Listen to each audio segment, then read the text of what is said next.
Hi, Hope Point Church. Last night, as I was going to sleep, looking to the Lord, I felt He speak to me to go and read again the story of Jehoshaphat, which I did when I got up today. It's a great story because Jehoshaphat was in a real crisis where nations that surrounded the nation of Judah came against them in war. It was a real crisis. The Bible records that Jehoshaphat was afraid and set his face to seek the Lord and proclaim a fast throughout the whole land. You know, in times of crisis, prayer is always our best response. But what was encouraging for me to read was not just that he prayed, but how he prayed. He might have been afraid, but his prayer was definitely in faith.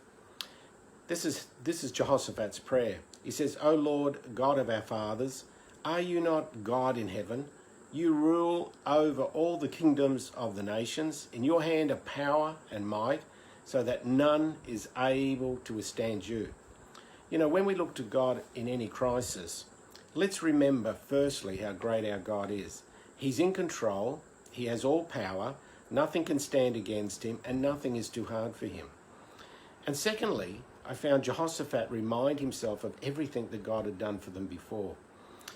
It says, this was his prayer, "Did not you, our God, drive out the inhabitants of this land before us?" We need to remember in our prayers what God has done for us before. He's come through for us before, He'll come through for us again.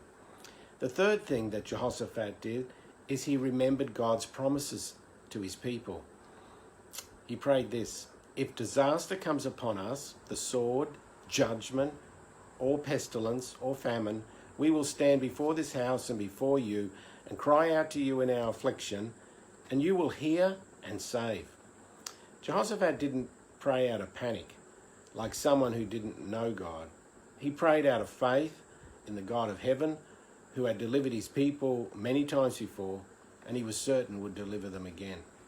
Jehoshaphat's last words in this prayer was, "We are powerless against this great horde that is coming against us.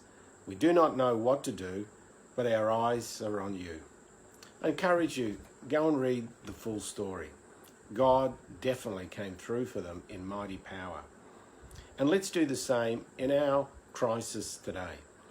You might feel afraid, you might feel powerless, you might even feel like you don't know what to do. Well, turn your eyes to Jesus and pray like Jehoshaphat. God bless you, keep in touch and keep praying to Jesus.